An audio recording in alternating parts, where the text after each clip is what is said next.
గురు సంక్రమణను పురస్కరించుకుని Shri Kalabhairava charitable trust ఆధ్వర్యంలో మంగళవారం చిత్తూరు శ్రీ కామాక్షి అంబికా సమేత శ్రీ అగస్తీశ్వర స్వామి ఆలయంలో గురు పరిహార పూజలు నిర్వహిస్తున్నట్లు ట్రస్ట్ చైర్మన్ వెంకటేష్, ఆలయ చైర్మన్ చంద్రశేఖర్ తెలిపారు.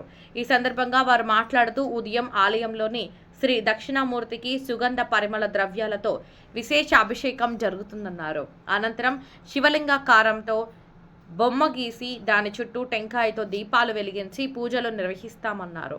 అనంతరం అన్నదానం కార్యక్రమం ఉంటుందన్నారు. ఈ కార్యక్రమంలో పాలక మండలి సభ్యులు మాధవి, శ్యామల తదితరులు పాల్గొన్నారు.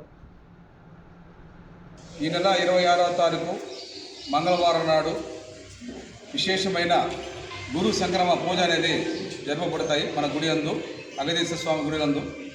ఎందుకంటే ఈ గురు సంక్రమ ప్రతి సంవత్సరం జరుగుతాయి. ఈ 10 సంవత్సరంలో భాగంగా 10:58 మిథున రాశి నుంచి కర్కాటక రాశికి గురు సంక్రమణ జరుగుతాయి. కాబట్టి ప్రతి వాళ్ళు మేషరాశి, కర్కాటక రాశి, సింహరాశి, తులారాశి, అదేవిధంగా ధనుసు రాశి, కుంభరాశి వాళ్ళు పరిహారం చేసుకోవాలా. ఈ పరిహారం చేసుకునేటప్పుడు ఏమంటే ఇక్కడ మన శివాలయం నందు లింగాకారంలో విగ్రహం అయితే వేస్తాము, ఆ ముగ్గు వేస్తాము.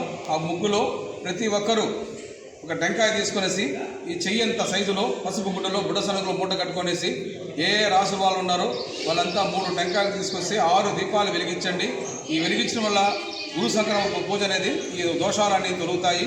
అదేవిధంగా ఉదయం 9 గంటల నుంచి 11 గంటల వరకు దక్షిణామూర్తికి విశేషమైన అభిషేకాలు జరుగుతాయి. ఈ అభిషేకంలో పాల్పంచుకోవాలి.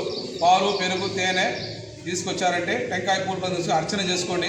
ఈ సంక్రమణలో పాల్పంచిన వాళ్ళకి గురువు అనుగ్రహము, అదేవిధంగా దక్షిణామూర్తి అనుగ్రహం అందరూ కలగని శుభముతో చేయించండి. ఓం నమ శివాయ, ఓం నమ శివాయ, ఓం నమ శివాయ.